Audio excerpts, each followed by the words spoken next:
Welcome everybody. Bienvenue à tous et à toutes à cet événement et je vous souhaite une merveilleuse journée internationale de la femme. Si vous nous avez rejoints aujourd'hui, vous le savez très probablement, mais je vais un petit peu vous rappeler que WIRES est l'acronyme pour Women in Research and Science. Nous sommes un groupe de ressources dirigé par des employés du CGRAI. Je m'appelle Arvin Waibeli, je suis spécialiste du partage de connaissances à l'Alliance de la biodiversité et du CIAT.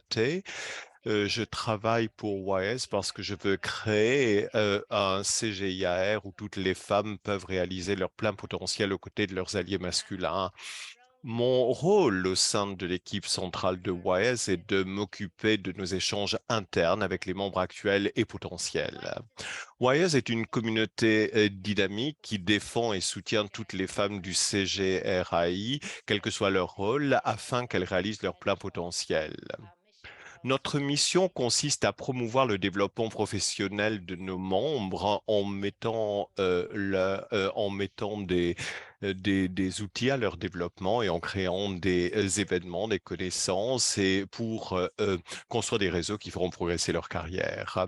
Je tiens, pour que tout soit clair, parce que nous avons eu cette question auparavant, tout le monde peut rejoindre WISE, hommes et femmes, chercheurs comme non-chercheurs. Nous accueillons tout le monde au CGIAR en tant que vous soutenez, si vous soutenez notre mission. Donc aujourd'hui, notre événement s'appelle briser les barrières limitatives. C'est un sujet qui a été choisi parce que le concept est apparu récemment dans des événements de Warriors. Euh, donc, depuis, c'est quelque chose. Et dans cet atelier d'aujourd'hui, nous allons parler de ce concept, nous allons le développer, l'approfondir et comment nous assurer que tout le monde à CGIAR puisse surmonter ces barrières.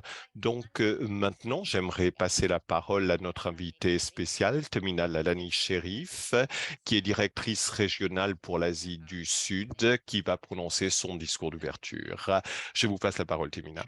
J'aimerais souhaiter à tout le monde une merveilleuse journée internationale de la femme et pour ceux qui le célèbrent et je vous souhaite un bon jour de repos. Je sais que ce jour a été lancé comme une journée par les Nations Unies en 1977, mais honnêtement, lorsque j'étais enfant, la journée internationale de les femmes, c'était quelque chose une chose à laquelle je ne pensais pas et j'ai commencé à en devenir conscience lorsque j'ai travaillé dans la sphère internationale et lorsque j'ai commencé à travailler à AKU, à l'université de Aga Khan au Pakistan. Et c'est vraiment à ce moment-là que j'en suis devenu consciente. C'était dans le contexte d'un projet pour ouvrir un hôpital, une école de médecine avec une école d'infirmiers et d'infirmières.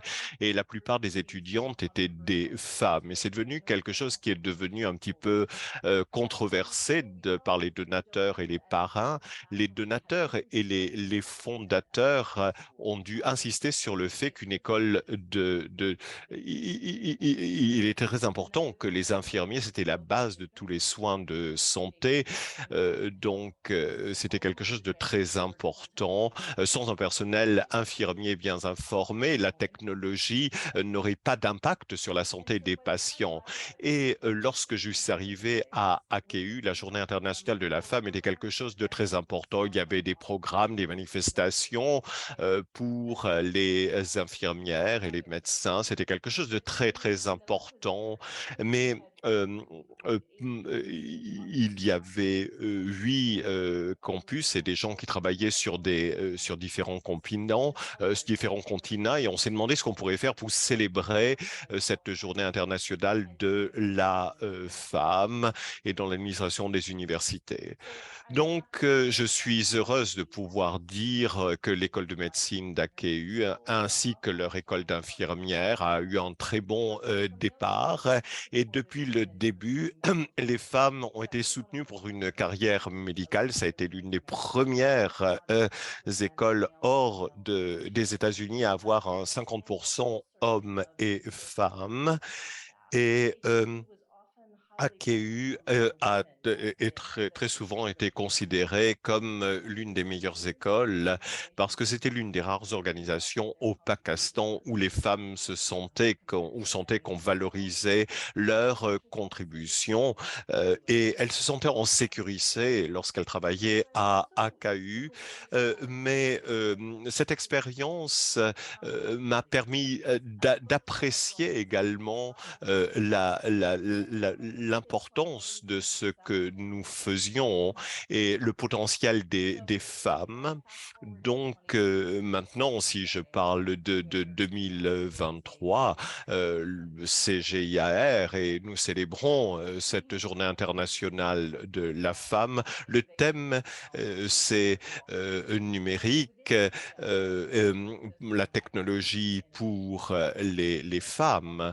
Donc, c'est quelque chose de très important. Donc, on parle des résultats dans la science qui sont très importants. Donc, je vais partager des exemples plus concrets avec vous qui seront très importantes. Comme il y en a qui le savent, l'initiative de CGIR il faut établir des priorités. Euh,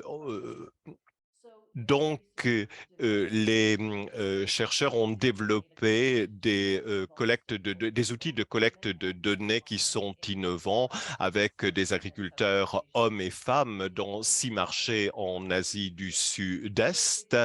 Donc, ils ont utilisé cela et c'est quelque chose qui était absolument merveilleux. Ça a incorporé différents aspects du genre et de la diversité. Donc, l'étude était faite pour capter les points de vue des hommes et des femmes de façon individuelle. Et ce qui était intéressant, c'est que au niveau de la culture du rue que nous avons utilisée, les préférences des hommes et des femmes, il n'y avait pas de grande différence. On a vu que c'était une culture commerciale et on a considéré leurs préférences au niveau de l'accès au marché, au niveau des foyers. Et, il peut y avoir des différences à certains niveaux, mais pas au niveau de l'accès au marché, au niveau de la nutrition, par exemple, au niveau de la cuisson, au niveau de la productivité. Il n'y avait pas de grande différence entre les genres, mais ce qu'il faut se rappeler, c'est que les femmes ont des points de vue différents parce qu'elles ont un rôle très différent et le rôle des femmes est très important parce qu'elles prennent des décisions et c'était très important pour moi parce que étudier les gens, c'est quelque chose qui est très important. Il y a différentes facettes et il faut considérer les différentes préférences pour établir des priorités au niveau de la qualité des genres, au niveau de l'inclusion des genres. Et à CGIAR, nous avons pris des mesures pour qu'il n'y ait plus de différence au niveau numérique. Et il y a une recherche qui est l'un de mes exemples favoris parmi tous les exemples que nous pourrions choisir. Euh, euh, je, il est très important pour les femmes d'avoir un espace comme celui de YS et de la fonction GDI dans notre organisation. Et je pense que ces espaces sont très importants pour partager nos expériences et pour un petit peu lancer un défi à certaines contraintes. Et lorsque je me suis préparé à cela, j'ai pensé aux croyances limitatives auxquelles ont à faire face les femmes. Lorsque j'étais à l'école primaire, on me disait que j'étais mauvaise en maths, par exemple. Et maintenant, avec le recul, j'étais peut-être pas si mauvaise. j'avais des notes en maths qui étaient inférieures à celles que j'avais en anglais parce que je préférais les maths. Mais il fallait tout simplement que je fasse un effort et que je travaille un petit peu plus. En anglais, c'était facile pour moi. Mais ce message négatif, on me l'a répété tellement que j'ai évité les maths et j'ai choisissé de ne pas faire d'études commerciales à cause de cela. Et avant d'avoir, quand j'ai ouvert mon entreprise, j'ai réalisé que, en fait, j'étais bonne au niveau des affaires et c'est quelque chose que j'aimais. Faire des affaires, c'est pas la même chose que les maths. Mais cette croyance limitative m'a empêché de faire ce que j'aurais voulu faire lorsque j'ai fait ma maîtrise. Et, et, et, j'avais peur au niveau des diplômes parce que il y avait des camarades qui étaient meilleurs que moi. Donc, j'ai intériorisé un petit peu tout ça parce que on disait que j'étais mauvaise en maths, mais ça m'a pas arrêté pour ouvrir une entreprise et de faire une maîtrise. Mais donc, je, je voudrais partager d'autres souvenirs à mon propre niveau avant de commencer l'atelier. Lorsqu'il y a environ une dizaine d'années, je travaillais au Canada à l'université de Calgary et tous les étés, le département d'ingénierie de l'université, il y avait une école pour les filles en STEM et pendant une semaine, le campus était des jeunes femmes qui étaient très avides d'apprendre. Elles avaient entre 12 et 15 ans, donc elles étaient pleines d'énergie. Euh, Elles étaient très intéressées il y avait des réunions, des conférences qui étaient spécialement pour elles. Elles étaient partout sur le campus, elles exploraient tous les coins et les recoins de ce campus. Et elles sont parties, je croyais que elles ont trouvé que c'était un endroit qui serait agréable de revisiter par la suite. Je sais qu'il y a des centres de CGIAR qui ont ouvert des laboratoires. Il y a eu des programmes spéciaux pour les jeunes femmes en collaboration avec les écoles locales pour la Journée internationale de la femme dans les sciences en février passé. Et j'étais très heureuse d'entendre cela parce que je me rappelle que lorsque j'étais à IRI, nous avions également ce genre de journée. Et c'était quelque chose de très important de voir leurs yeux s'ouvrir vers d'autres possibilités. Et c'est quelque chose que j'applaudis et je suis sûr que c'est quelque chose de très important parce qu'elles feront des carrières dans ce domaine, dans le domaine scientifique. Et j'aime beaucoup l'énergie que je vois et c'est quelque chose qui est très symbolique pour moi. Et je pense qu'on doit faire cela plus. Je pense que ce qu'on a fait n'est pas suffisant. Donc, on a des groupes de ressources et nous avons ici des professionnels tout à fait merveilleux et c'est quelque chose de très important pour nous. Il faut travailler tous ensemble et cela a des bénéfices pour les plus anciens également au niveau de leur engagement. Donc, pour conclure, j'aimerais vous demander de partager votre expérience et d'essayer de faire des progrès. Est-ce que vous pourriez devenir des menteurs, peut-être, des mentors, peut-être? Donc, merci de m'avoir écouté. J'ai terminé. Et maintenant, j'attends avec impatience l'atelier et les discussions que nous aurons en groupe par la suite. Je vous remercie de m'avoir invité aujourd'hui. Merci. Donc, c'est merveilleux d'être avec vous aujourd'hui. Merci de m'avoir invité pour parler d'un sujet sur lequel j'ai passé beaucoup de temps. J'en ai parlé beaucoup, essayer d'identifier et de surmonter les croyances limitatives. Donc, je vais d'abord me présenter sur la diapo suivante. Pour ceux qui ne m'ont pas rencontré, je m'appelle Helen Duce et je suis PDG à Include Consulting. Et à part cela, je suis conseillère exécutive à INSEAD et j'ai également dirigé l'ININ à Singapour avec 4000 femmes que j'ai aidées pour leur donner un soutien entre pairs pour développer leur carrière. Et j'ai passé une année à j'ai parlé également avec Fiona CGIAR. J'ai rempli le rôle que Edwin joue maintenant et je suis très heureuse d'être avec vous. C'est un jour merveilleux, ce jour international, cette journée internationale de la femme.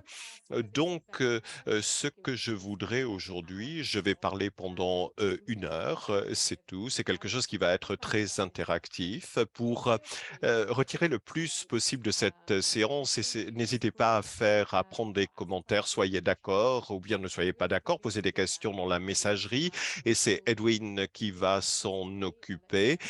Il me posera ces questions, il me les transmettra et j'essaierai d'y répondre. Nous aurons des travails par groupe et s'il vous plaît, participez aux séances en groupe, ça va être très amusant, ça va être rapide. Et on va parler de différents concepts. Vous serez invités. Nous demanderons que vous acceptez les invitations parce que sans ça, il y a des gens qui se retrouvent dans les petits groupes et ils n'ont personne pour converser. Donc, n'hésitez pas à y aller. Ayez l'esprit ouvert parce que nous allons parler c'est un sujet qui est un petit peu sensible parce que parfois ça suggère on considère je crois que il y a des problèmes dans le système et nous avons un rôle également à jouer pour comprendre le rôle de ces croyances limitatives lorsqu'on parle à la différence entre les genres et en particulier du rôle des femmes dans ce thème, la science, la technologie, etc. Donc, nous parlerons de cela. Il faut avoir l'esprit ouvert. Il faut que les participants partagent des choses dans les groupes et il faut reconnaître que nous sommes ici non pas parce qu'on veut avoir raison, mais pour changer les choses, pour que les choses soient faites de façon correcte. On travaille ensemble pour progresser et pour comprendre le rôle de ces croyances limitatives et comment progresser et comment on veut que les femmes et les filles progressent à ce niveau-là. C'est ce que nous voulons vous demander de faire. Donc, euh, euh, Donc, donc, euh, on connaît un petit nous avons peu tous le entendu parler de thème. ce thème euh, et ce que nous voyons, c'est que ce thème cherche à explorer l'impact de la fracture numérique entre les genres. Et nous allons faire des groupes dans le domaine de la technologie et cela va nous permettre d'avoir des solutions plus créatives, des innovations également, euh, et de manière à pouvoir trouver des solutions mieux adaptées aux besoins des femmes. Donc, l'avancement en termes, donc l'innovation et la technologie offrent des solutions pour progresser dans l'égalité des genres. Nous savons que c'est un sujet important et en particulier parce que malheureusement, les opportunités que présente cette révolution numérique euh, courent le risque de perpétuer les inégalités de genre. Donc, il faudrait augmenter l'égalité en termes d'accès au numérique. Et je suis heureuse de voir que et donc, malheureusement, il y a une fracture qui augmente parfois entre les gens. Donc, il est crucial de traiter ce problème. Et comment est-ce que nous pouvons aider et contribuer à ce que cette fracture se réduise, s'élimine? Comment nous pouvons mieux comprendre quels sont les obstacles à l'égalité entre les genres? comment nous pouvons aider à traiter ce problème au quotidien entre nous et avec les personnes que nous pouvons coacher, que nous pouvons parrainer. Donc, ce sera le thème d'aujourd'hui. Quel rôle pouvons-nous jouer pour réduire cette fracture? Donc, nous allons commencer par quelque chose qui s'appelle la menace des stéréotypes. C'est quelque chose qui joue un rôle pour retenir les femmes lorsqu'elles commencent à vouloir travailler dans la science, technologie, ingénierie et mathématiques qu'on appelle STEM. Donc, qu'est-ce que... Et donc, je vais vous parler d'une anecdote, d'une histoire qui va illustrer un petit peu cette fracture et pour savoir quels sont ces stéréotypes.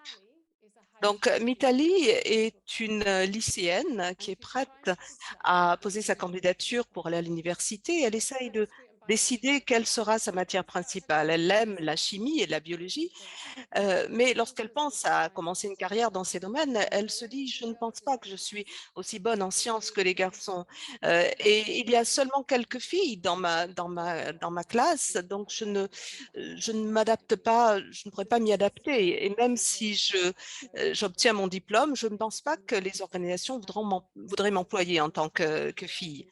Et donc, c'est une anecdote, mais c'est quelque chose que nous voyons souvent et qui illustre bien l'attitude des femmes, des femmes et des filles. Donc, la menace des stéréotypes joue un rôle dans cela.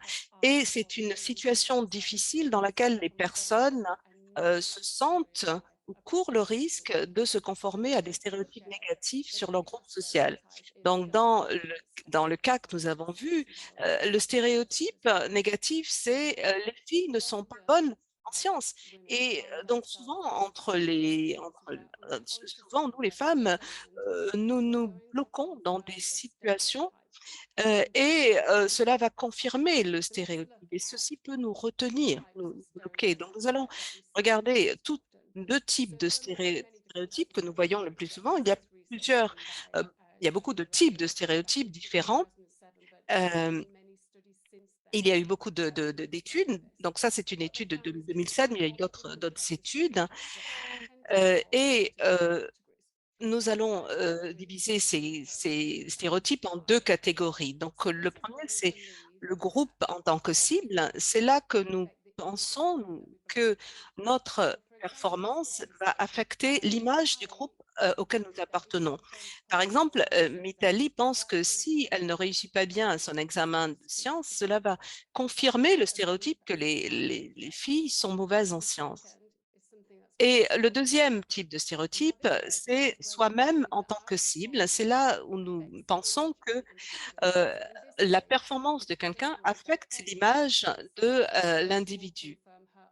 Par exemple, je suis susceptible de ne pas bien réussir à mon examen de sciences parce que les filles ne sont pas aussi bonnes en sciences que les garçons.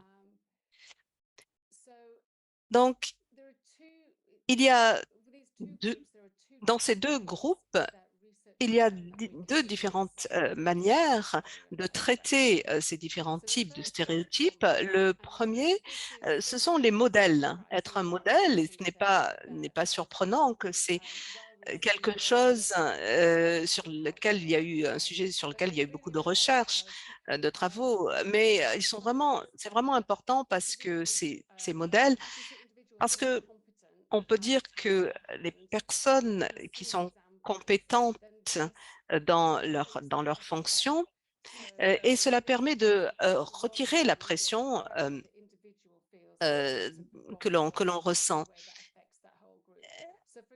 Et donc, par exemple, si Métali entend parler d'une scientifique féminine qui a très bien réussi, cela peut l'aider et l'image globale de la femme euh, pourra en être améliorée. Donc, il faut voir Il faut voir donc également surmonter les obstacles. Donc, ce n'est pas un modèle parfait, mais c'est un modèle en tant qu'individu qui fait face également à des difficultés. Et cela permet d'amplifier et de partager et de mettre en avant les femmes, les femmes au sein du CGIR qui ont réussi. Et c'est important parce que cela donne aux femmes l'accès euh, à euh, donc l'accès à des mentors, et donc hommes et femmes, mais quand on voit une femme qui est mentor, cela permet d'augmenter la confiance en soi. Et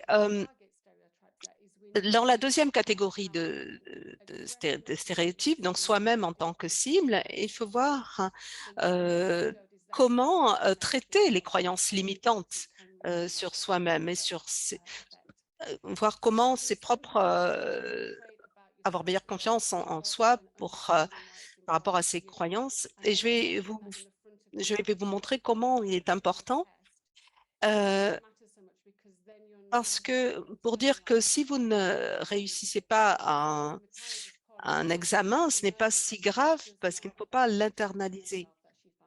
Et en fait, il est important de voir que cela n'affecte pas euh, la manière dont on voit ses capacités. Donc,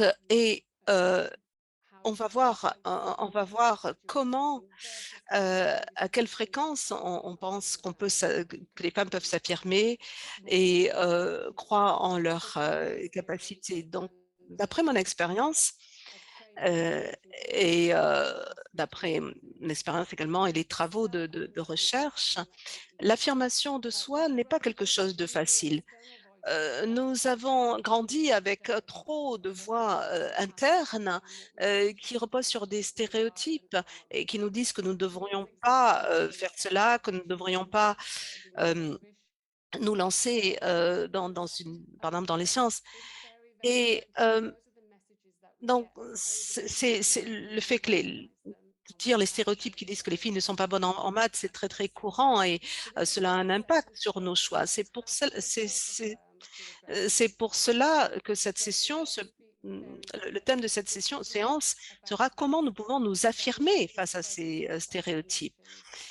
Et donc, nous disons que même si nous surmontons ces croyances limitantes, nous n'allons pas forcément réduire la fracture entre les genres, éliminer, et nous essayons de voir comment nous pouvons amener nos organisations à changer et si nous pouvons traiter ces croyances limitantes, nous pouvons au moins jouer un rôle pour aider les femmes à s'affirmer et à surmonter cette menace ces stéréotypes qui bloquent les femmes. Et nous pouvons le faire également pour nous-mêmes et, plus important, pour les personnes qui sont autour de nous, pour nos collègues. Donc, nous allons vous donner des pistes pour identifier ces croyances limitantes. Donc, qu'est-ce qu'une croyance limitante? Donc, une croyance limitante est une pensée ou un état d'esprit sur lequel on pense que c'est la vérité absolue et qui vous empêche de faire certaines choses. Par exemple, dire je ne suis pas bonne en maths et donc je ne vais pas continuer dans les mathématiques. Donc, ces croyances ne sont pas toujours sur vous-même et cela peut être la façon dont le monde fonctionne, des idées ou comment vous interagissez avec les gens. Donc, nous avons ces croyances parce que nous les internalisons et elles existent au sein de notre culture. Je vais vous donner quelques exemples. Donc, par exemple, le seul moyen de réussir en sciences est de travailler plus que tout le monde, en particulier les garçons. Donc, c'est une croyance que nous avons internalisée. Je ne sais pas. Et également une autre, je ne m'y connais pas autant que les autres. Je ne m'y connais pas assez. Et voilà, une autre croyance, euh, tout ce que je fais doit être parfait, sinon les gens vont me juger et je pense que je ne suis pas assez bonne. Et je ne pourrai jamais réussir en sciences parce que je suis une fille et le système joue contre moi. Donc, ce sont des croyances qui sont internalisées et qui vous empêchent à poursuivre et à essayer d'avoir cet examen ce diplôme de mathématiques, par exemple. Donc, comment nous pouvons nous attaquer à ces croyances? Il faut savoir qu'on ne peut pas manifester une nouvelle croyance tout en étant retenu, en étant bloqué par les anciennes croyances qui s'y opposent. Et donc, il faut vraiment montrer euh, donc, la teneur de ces croyances. Et ce qui se manifeste, c'est ce que nous pensons vraiment, non et non ce que nous aimerions penser. Et les vrais comportements changent la manière dont euh, signifie on doit déconstruire en fait ces croyances. Donc, je vais vous parler des différents types de croyances, le syndrome de l'imposteur, le manque de confiance et la contrainte de l'authenticité. Donc, donc, tout d'abord, donc ces trois croyances. Ce que je voudrais dire par rapport à cela, c'est qu'il y a des recherches, des travaux de recherche qui ont été réalisés. Donc, après cette séance, nous pourrons vous envoyer des liens vers ces travaux de recherche. Donc, la première croyance limitante, c'est le syndrome de l'imposteur. C'est un terme psychologique qui se réfère à un mode de comportement où les personnes doutent de leurs accomplissements et ont une crainte persistante et souvent internalisée d'être exposées d'être reconnues en tant qu'imposteur. Donc, en fait, ce n'est pas une maladie psychologique, c'est plus un syndrome euh, et on a trouvé que, en dépit, même si on a des preuves d'accomplissement externe, d'accomplissement extérieur, les personnes qui ont ce syndrome restent convaincues qu'elles ne méritent pas la réussite qu'elles ont. Et donc, ce n'est pas quelque chose qui est spécifique aux femmes, c'est quelque chose que les hommes et les femmes manifestent. Donc, si vous êtes quelqu'un qui souffre du syndrome de l'imposteur, ou si vous travaillez avec quelqu'un qui le fait, il y aura ceci. Il peut se dire que j'ai juste eu de la chance en fait. Donc, quand il réussit, j'ai juste eu de la chance. C'était juste le bon timing. Je ne suis pas aussi intelligent que les autres. Et je dois travailler, j'ai dû travailler plus parce que les autres sont plus intelligents que moi, ils sont plus compétents que moi. Donc, j'ai eu beaucoup d'aide. Euh, donc, si les choses se passent mal, nous les internalisons. Mais il y a vraiment cette croyance que les gens vont découvrir que je suis un imposteur. Euh, et il y a, il y a un article fantastique d'HB qui parle du danger du syndrome de l'imposteur, et pourquoi nous devrions euh, en tenir compte. Parce il faut, en fait, le syndrome de l'imposteur ne devrait pas, dans le syndrome de l'imposteur, il ne faut pas le reprocher à la personne qui l'a, mais c'est quelque chose qui se manifeste dans le contexte historique et social, en particulier pour les femmes de couleur. Euh, et il n'y a pas de problème d'internaliser cela. Donc, nous allons ensuite parler du manque de confiance. Encore une fois, il faut, euh, il faut savoir que les femmes, le manque de confiance des femmes ne leur est pas inhérent. Elles apprennent à l'avoir et ce sont des stéréotypes. Donc, je voudrais vous montrer deux travaux de recherche. Il y en a beaucoup dans ce domaine, mais nous avons travaillé avec des étudiants en médecine et c'était une étude qui a été réalisée avec 34 femmes, 34 étudiants et 34 étudiantes en médecine. Et on leur a demandé de s'évaluer eux-mêmes. Et on leur, donc cette auto-évaluation, et ensuite d'autres personnes ont dû les évaluer. Donc, ce que cela a montré, c'est que l'auto-évaluation des hommes était autour de 3,31, alors que pour les femmes, c'était 3,06. Donc, c'est un cadre de compétences qui a été évalué.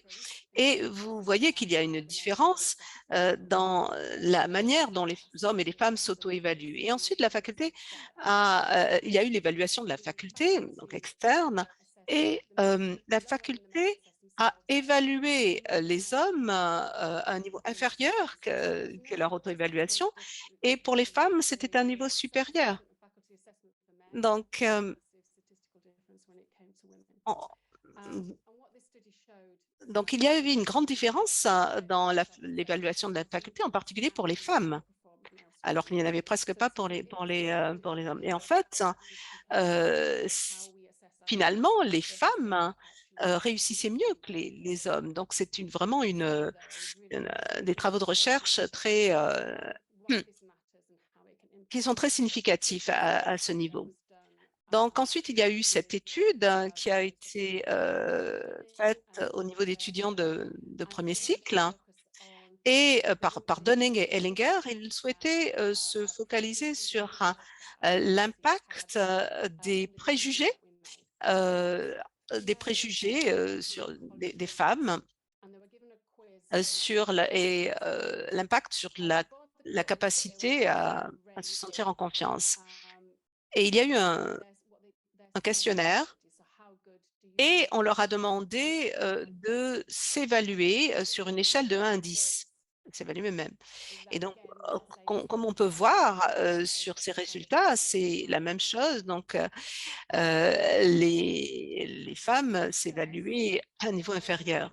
Ensuite, donc, la première évaluation était sur leur capacité scientifique. Le deuxième, euh, c'était traiter de la question, donc, quelles avaient été leur réussite au quiz, au questionnaire.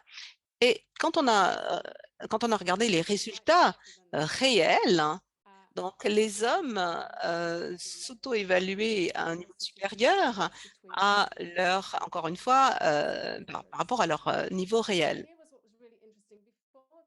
Et ce qui était, et tous les participants ont été invités à une, euh, on leur a, on leur a demandé s'ils souhaitaient participer à une compétition de sciences. Et 71% des hommes ont dit qu'ils le souhaitaient et seulement 49% des femmes ont dit qu'elles souhaitaient participer à un concours, à cette compétition de sciences. Donc, ce que cela montre, c'est parce qu'il y a ce manque, cette fracture entre la confiance, cette différence, hein, les femmes donc étaient plus susceptibles de manquer des opportunités, d'être retenues euh, et, euh, et donc donc cela a permis aux femmes de réaliser qu'elles ne devaient pas s'auto-évaluer donc de manière inférieure et, euh, et c'était très important donc de reconnaître cela. Donc maintenant, nous allons Et parler de la contrainte d'authenticité. C'est quelque chose qui a été fait par Herminia Ibarra. Cela parle de cette contrainte d'authenticité lorsque les femmes ont une idée très rigide de ce que ça veut dire être authentique sur le lieu de travail. Et cette chose dont nous voulons parler, c'est les opportunités de progresser. C'est quelque chose qui les freine. Sur le lieu de travail, ce sont des endroits qui ont été créés par des hommes pour des hommes. Donc, les règles sur ces lieux de travail, c'est quelque chose qui est très confortable pour les hommes et beaucoup moins pour les femmes en particulier au niveau des progrès qui sont possibles. Donc, il faudrait qu'il y ait plus de réseautage, il faut être plus, avoir plus d'influence, il faut demander des promotions ou bien des salaires plus élevés, il faut négocier, il faut s'assurer que les gens reconnaissent votre travail, être très visible. Il faut être son propre avocat. Et ce que les recherches montrent, c'est que les femmes n'aiment pas faire ça. Elles sont mal à l'aise. Elles se trouvent que c'est quelque chose qui n'est pas naturel pour elles parce que c'est quelque chose de très, très masculin, qui a des codes très masculins, des comportements très masculins. Et lorsque on pense à ça, on trouve que ce n'est pas authentique pour des femmes.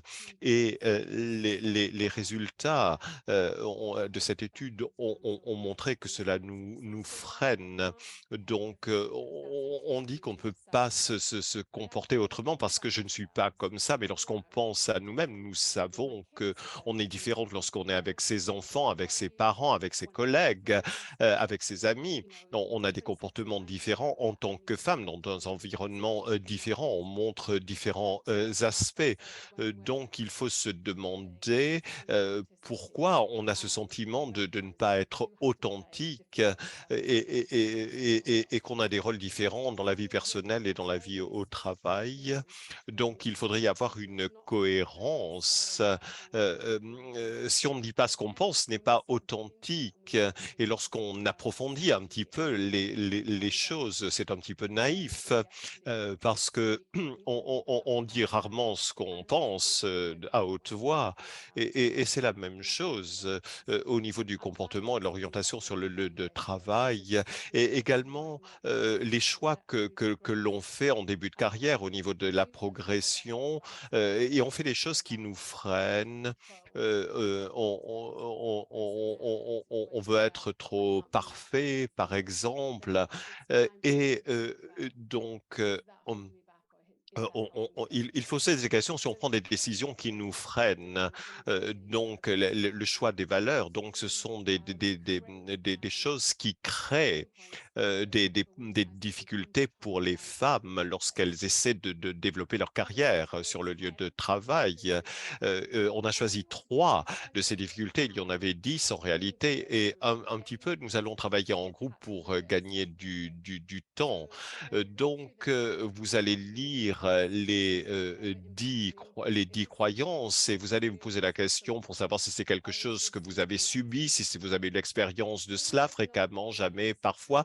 Les noms ne sont pas très importants pour ces croyances. On a développé cet outil. Il y a des recherches derrière chacune de ces croyances, mais les noms n'émanent pas de la recherche, donc peut-être que pour vous, l'expérience aurait un nom différent.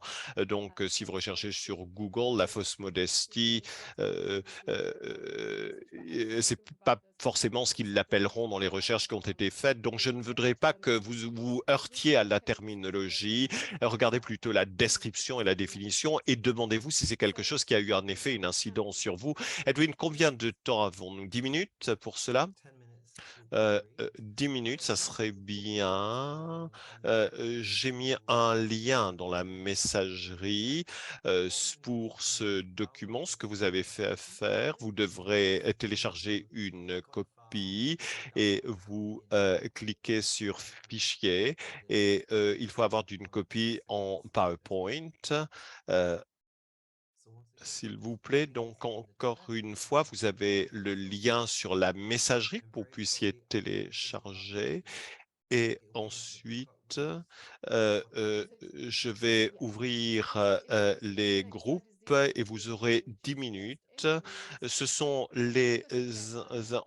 donc la diapo d'après, vous allez vous retrouver en groupe, vous allez discuter pour savoir quelles sont ces croyances qui vous limitent et un petit peu partager vos expériences et parler juste donc de domaines qui vous freinent un petit peu. Donc, j'ouvre les groupes. Vous devriez voir les invitations et nous vous encourageons à y participer.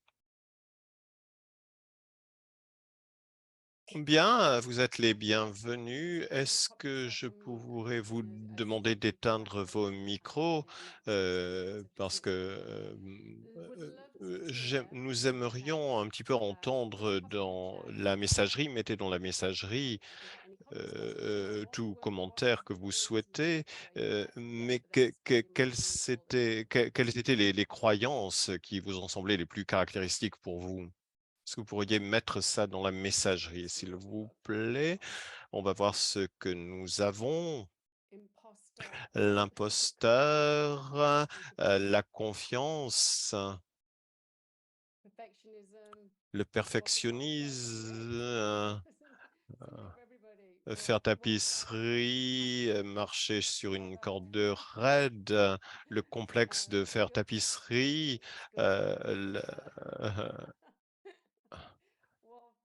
le syndrome de l'imposteur, fantastique, marcher sur une corde raide.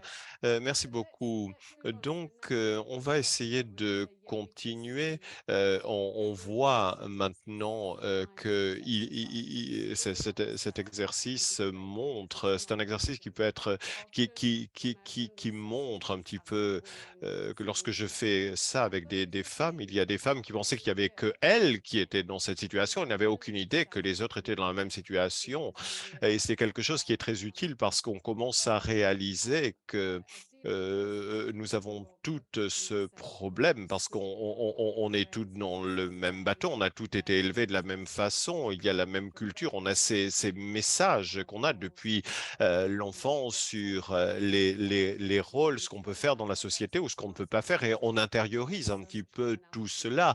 Donc c'est pour ça qu'il y a tant de choses en commun, même dans des cultures qui sont très diverses. Chez CGIAR, nous avons des cultures qui sont très différentes, mais on est quand même très semblables. Donc comment est-ce qu'on peut renverser un petit peu la vapeur?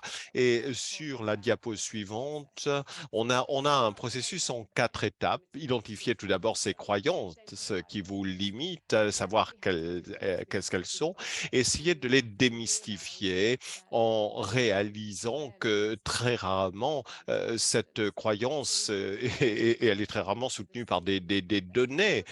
Donc, si on cherche la vérité, est-ce que c'est étayé par des données et des preuves? Et très souvent, on se rend compte qu'il n'y a pas de données, il n'y a pas de preuves. Donc, on peut essayer d'un petit peu changer, renverser la vapeur, comme j'ai dit, affirmer le contraire, hein. Donc, on essaie d'utiliser la visualisation si on va jusqu'au bout des choses et la puissance de la visualisation. Il y a beaucoup d'études qui ont été faites à ce niveau-là.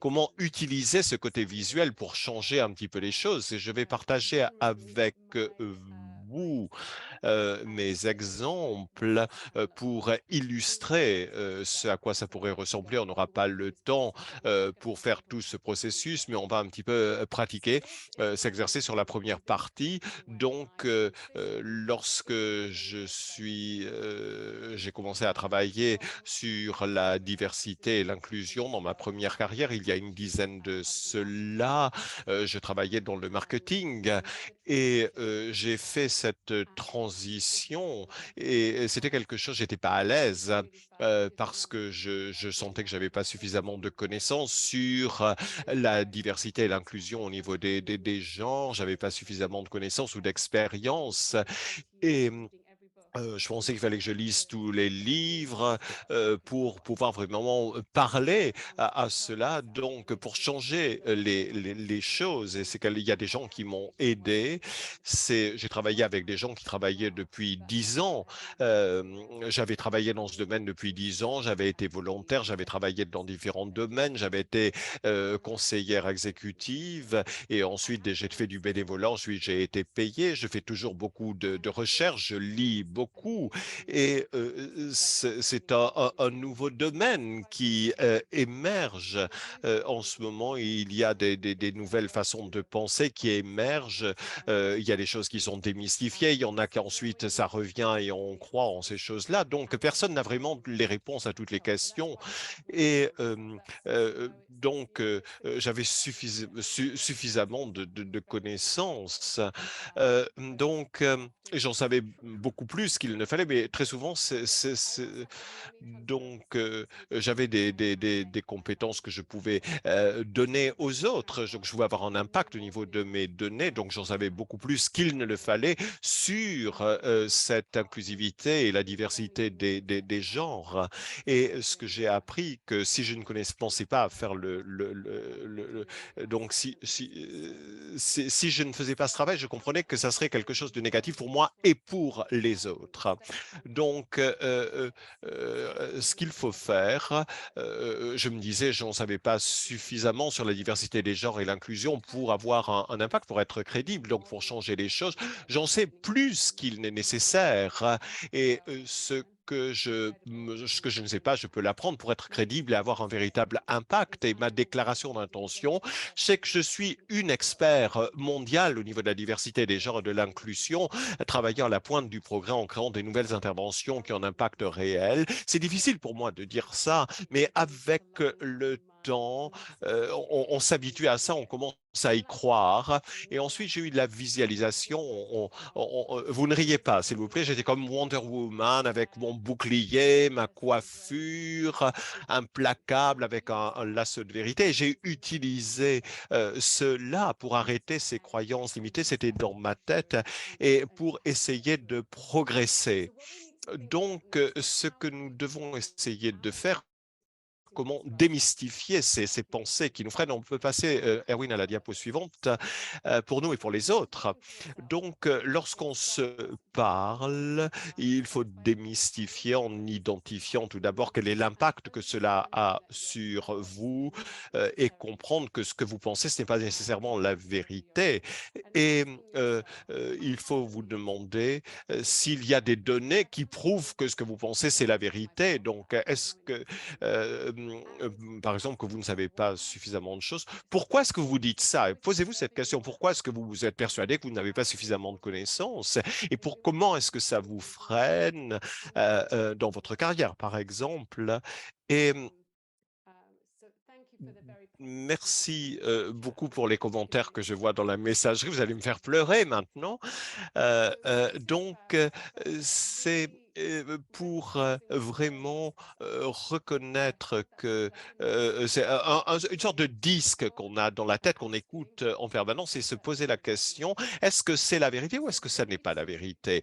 Donc, nous aimerions que vous exerciez, que vous fassiez cela, pas pour vous-même, mais en pratique, on va le faire les uns avec les autres. On va vous mettre en groupe à nouveau et ce que nous aimerions faire, il faudrait qu'une personne courageuse dise c'est ça qui me limite. Et vous avez une liste de questions que vous pouvez poser à cette question lorsqu'elle parle de ses croyances qui les limitent. Donc, vous posez des questions. Est-ce que c'est la vérité ou est-ce que sont les preuves que c'est la vérité ou est-ce que et essayer de démystifier un petit peu. Si vous n'arrivez pas à le faire tout, c'est juste un exercice. Comment on peut utiliser lorsqu'on travaille avec quelqu'un d'autre? C'est beaucoup plus facile lorsqu'on entend quelqu'un d'autre qui affirme une chose. Donc, essayez de vous exercer comme ça avec quelqu'un d'autre qui accepte de reconnaître qu'il y a quelque chose qui les limite et qu'il n'y a pas en réalité, ce n'est pas la vérité. Donc, vous avez les diapos 3 et 4. Essayez de vous télécharger une copie et amusez-vous, travaillez les unes avec les autres et essayer de démystifier un petit peu ces croyances. Edwin, est-ce que on va y aller? Oui, les groupes sont déjà ouverts. Donc, nous avons une question intéressante dans le chat, dans la discussion. Donc, est-ce que est-ce qu'il est vrai de dire que certaines croyances limitantes sont bonnes, en fait, parce que cela vous empêche de prendre de mauvaises décisions? Donc, je dirais oui. Est-ce qu'elle est ici? Elle est dans la salle principale. En fait, oui, c'est une bonne question parce que comment il y a des croyances limitantes permettent de qui nous sécurisent, qui nous aident également et qui nous retiennent donc de faire quelque chose. Donc effectivement, le fait d'avoir la croyance qu'il faut travailler plus que d'autres, cela vous aide, mais il faudrait voir également comment cela vous freine, cela vous limite. Donc, effectivement, mais le problème, c'est quand ces croyances vous empêchent de prendre de bonnes décisions, par contre. Nous sommes de retour. Bienvenue de nouveau. Euh, J'espère que vous avez pu entretenir donc avec votre partenaire. C'est une expérience en fait, hein, Laura. Ce n'est pas la solution. Donc,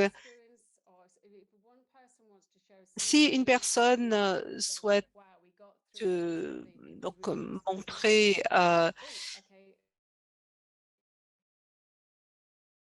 exemple, très bien, fantastique.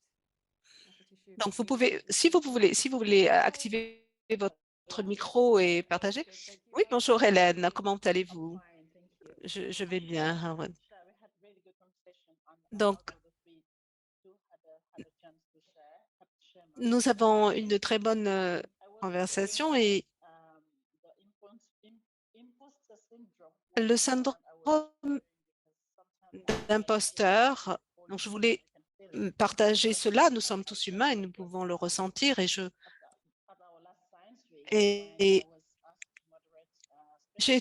on m'a demandé de faire le modérateur pour un spécialiste ou pour un chercheur et je me suis dit, je ne peux pas le faire, je ne peux pas m'asseoir parmi tous ces experts. Et la preuve, euh, donc le fait scientifique, c'est que je suis un scientifique, mais en fait, euh, le fait probant qui contredisait ma croyance, c'est que si le comité scientifique m'a choisi pour cela comme modératrice, c'est qu'il y a eu une raison. Et j'ai surmonté mes craintes de le faire. Et finalement, ça s'est très bien passé. J'étais heureuse de la manière dont j'ai géré ce panel. Euh, j'ai animé ce panel. Et donc, je me suis dit finalement, il y a une première fois à tout. Oui, c'est un exemple vraiment fantastique et cela reconnaît ce que nous disions. Euh, et j'ai fait beaucoup de coaching avec des parents euh, qui sponsorisent des jeunes femmes. Et souvent, j'ai eu des conversations avec ces parents et qui disaient cette personne voulait une promotion. Tout le monde voulait cette promotion et ces jeunes personnes disaient non, non, je ne suis pas encore prête. Et malgré cette, voilà, et malgré elles avaient cette croyance, même si tout le monde autour d'elles disait qu'elle n'était pas prête, mais qu'elles étaient prêtes, pardon. Et donc, j'ai dit, et donc vous, vous avez surmonté cela et finalement vous y êtes arrivé. Donc, j'aurais bien aimé avoir plus de temps pour en parler, mais je voudrais juste terminer avec quelques diapositives. Euh, pas forcément pour utiliser maintenant, mais lorsque accompagner aider ces personnes. Donc, cela aide à comprendre comment ces croyances limitantes ont un impact et quelles sont donc à quel moment ressentez-vous ces croyances limitantes? Quelles sont les circonstances et les situations qui les provoquent? Et quand vous les ressentez, comment vous comportez-vous? Quelles sont les conséquences? Est-ce qu'elles vous servent ou est-ce qu'elles vous retiennent? Et parfois, elles peuvent être bonnes, elles peuvent vous empêcher d'effectuer des erreurs, donc des croyances. Et elles peuvent servir également. Et mais à un moment, il y a un moment où si vous pensez qu'elles ne vous servent plus, là, à ce moment-là, il faut les remettre en question. Et c'est parce que les faits probants à leur niveau ont changé. Et la dernière question, euh, quelle serait la situation si vous n'aviez pas cette croyance, ces croyances limitantes? Et il faut se poser donc la question, quelles sont les preuves que cette croyance limitante est vraie, est réelle? Quelles sont les données que vous avez à ce sujet? Qu'est-ce que vous devriez entendre ou expérimenter afin de modifier votre manière de penser? Et si l'opposé était vrai, si l'inverse était vrai, et il faut travailler avec les autres pour déconstruire pour déconstruire ces croyances, parler avec les gens pour dire, pour reconnaître, eh bien, c'est une croyance limitante. Et juste pour vous dire que, en résumé, les stéréotypes, la menace de stéréotypes peuvent avoir un effet sur la progression des femmes dans les sciences. Et le fait de surmonter ces croyances limitantes et d'avoir des affirmations positives peut aider à réduire la menace de se prendre pour cible. Et le fait de reconnaître et de déconstruire ces croyances limitantes est une méthode pour obtenir des affirmations positives et pour s'auto-affirmer. Et il faut se rappeler, rappelez-vous que ce n'est pas la femme ce n'est pas la femme qu'il faut changer, mais c'est le système qui crée et renforce ces croyances. C'est le système qu'il faut changer. Et donc, il faut internaliser et comprendre pourquoi vous avez internalisé ces stéréotypes. Et c'est quelque chose qu'il faut prendre en compte pour changer le système également. Donc, je vous remercie beaucoup pour votre participation. Donc, sur ce, Hélène, je vais... Donc, c'était extraordinaire, hein, merci beaucoup. Et merci à l'équipe de WISE qui est extraordinaire. Et mille merci à Hélène pour avoir effectué cet atelier, modéré cet atelier. Et merci beaucoup pour votre participation. Merci à tous. Et, euh, et donc, je voudrais, je vous merci d'avoir partagé également vos expériences à ce sujet et merci aux interprètes, Karine, Chris et les autres et qui se sont assurés que nous pouvions communiquer correctement entre les personnes de différentes langues. Et personnellement, j'ai rencontré des femmes extraordinaires et puissantes. Et j'ai appris beaucoup de choses. Nous avons beaucoup appris. euh, et, euh, et donc, même en venant de différentes formations, c'est une opportunité d'apprendre plus. Donc, je vous souhaite une bonne une fantastique journée, une journée de la femme. Donc, c'est une opportunité de réfléchir au progrès que nous avons réalisé individuellement et en équipe, hein, et bien sûr, de réfléchir également aux difficultés que nous devons encore surmonter dans le monde du travail. Et je voudrais remercier la communauté Oubra, ce qui est fantastique, et je voudrais remercier pour votre temps et votre énergie, euh, et également remercier Edwin de la fonction de diversité des genres et inclusion. Donc, il y a juste trois choses que je voudrais partager avec vous en résumé. Donc, outre les outils que nous avons reçus d'Hélène, je voudrais vous faire de brefs rappels. Donc, le programme de mentorat a été mentionné lors de cet événement et ce programme de mentorat a été lancé en octobre 2022 et son objectif global est de fournir une qualité, une qualité de mentorat pour toutes les femmes. Nous avons actuellement 80 personnes qui sont enregistrées inscrites sur cette plateforme et vous pouvez vous inscrire également. Donc aujourd'hui, lors de la Journée internationale de la femme, je voudrais lancer un appel particulier à celles et à ceux qui souhaiteraient devenir un mentor dans le cadre de ce problème, de ce programme. Vous pouvez être un homme ou une femme, vous n'avez pas besoin d'avoir énormément d'expérience. Il faut juste que vous souhaitiez soutenir et accompagner un autre collègue. Et vous aurez la possibilité d'échanger et de partager vos connaissances et votre expérience et de faire une réelle différence, d'avoir un impact dans la vie de quelqu'un d'autre. C'est une opportunité pour vous de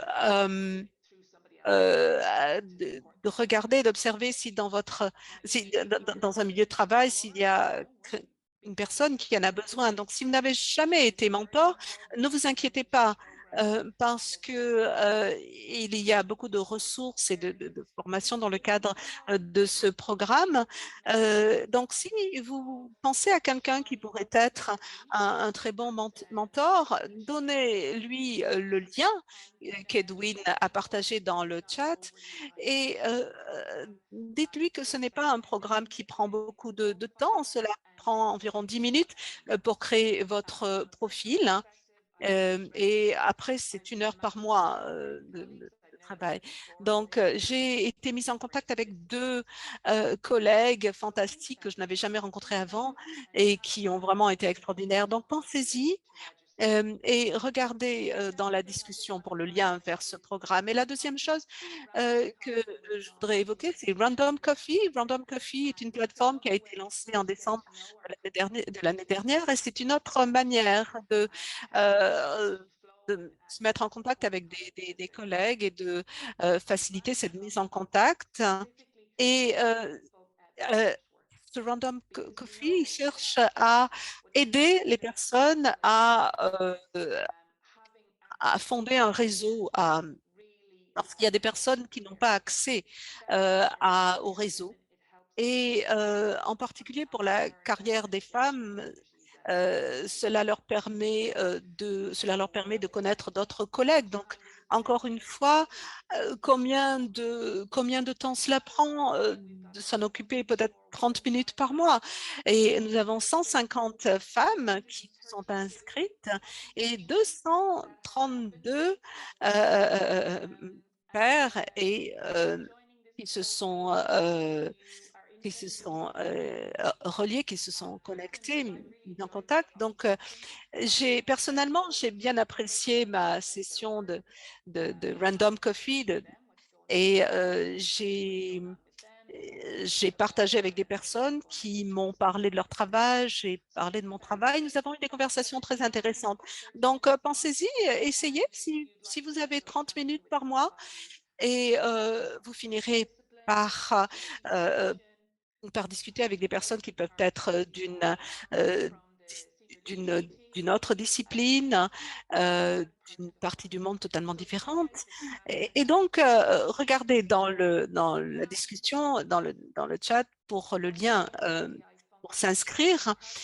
Et, et en partenariat avec Hélène, nous allons également lancer une série d'ateliers sur les femmes dans le leadership.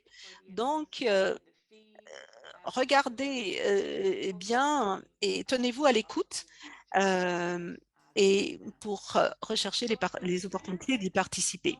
Donc, je vais clore cette session. Merci beaucoup de nous avoir rejoints aujourd'hui. J'espère que vous avez trouvé cette session très instructive et que cela va vous a donné des idées. Donc, c'est un des nombreux événements qui s'est produit donc lors de la Journée internationale de la femme. Donc, je vous souhaite une bonne Journée internationale de la femme. Donc, prenez soin de vous. Au revoir.